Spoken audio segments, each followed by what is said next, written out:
from Survivalcomms. Today we're going to talk about EDC, or everyday carry, and spoiler alert, I don't carry 5 spare magazines and I don't carry an IFAK. What I do carry is a cell phone, keys, and a wallet like everyone else does, and it's this particular EDC item.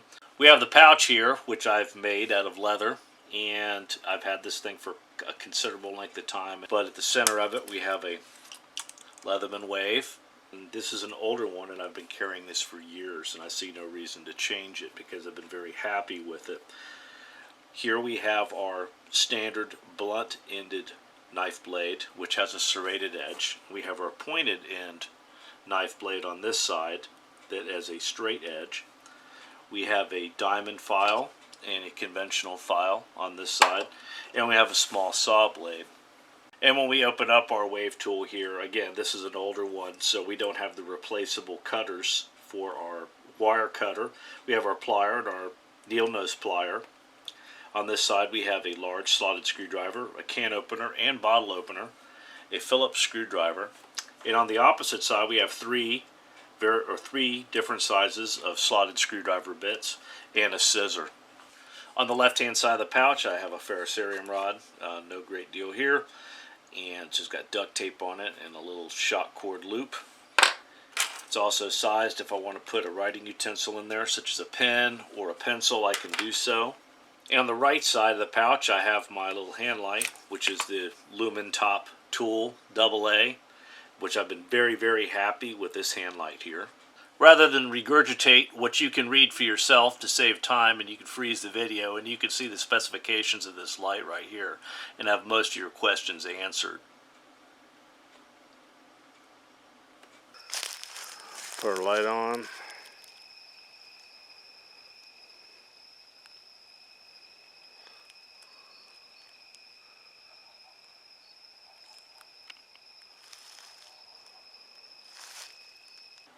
The light it replaced was this Through Night TI3, which is a fine light, but I got tired of having to twist it to turn it on and off. It weighs a little bit less than this one here. Price point's about the same. This light with the 14500 battery is around 25 bucks, so I mean that's pretty inexpensive, and it comes with a couple of accessories.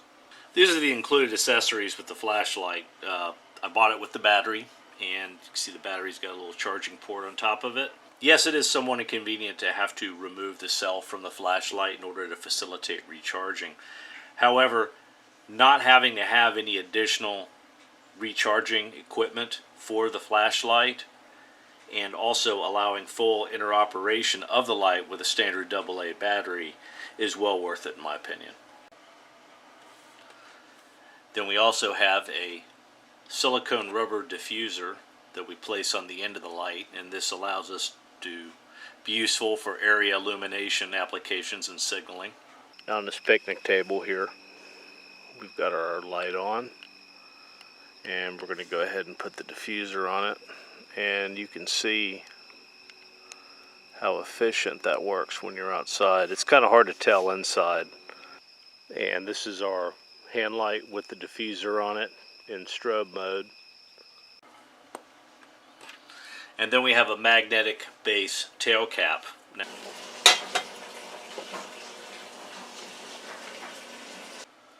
The magnetic tail cap, when you use it, does reduce the profile of the light somewhat, but you lose the ability to turn the light on and off, of course, with the switch, instead merely by rotating the light unit itself to cycle through the light modes and to turn it on and off. The light is small enough and light enough to be pressed in the service as a headlamp if required. You just clip it onto your ball cap, and it actually works pretty effectively as a headlamp in this capacity. And we have the pouch itself, and this little piece of leather, which will be something about the size of that right there. And all you do is fold it back on itself and make a couple loops at either end of it, and you can use an old belt. As a matter of fact, an old belt is ideal for this application. And as far as stitching it together, after you make your loops like that and secure it, just punching holes with a small awl, and you could use the inner strands of 550 cord and just do a simple saddle stitch to retain your loops as such. And in here we have a few other just little small items. We have a paper clip, which is handy for a few things.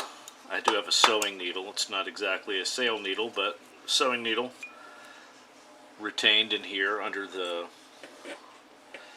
small section of duct tape that's wrapped around here. And then I have a couple of Tender Quick tabs shoved in a little piece of plastic in here, and then 2 feet of Gorilla Tape wrapped around. So you're carrying a few other little additional items that can be useful, other small repair tasks, and then of course the needle. You're on a trip and you lose a button or something like that, you know, you've got a small needle so you can effect repairs. So overall, it makes a pretty compact, very flexible package of what-if stuff.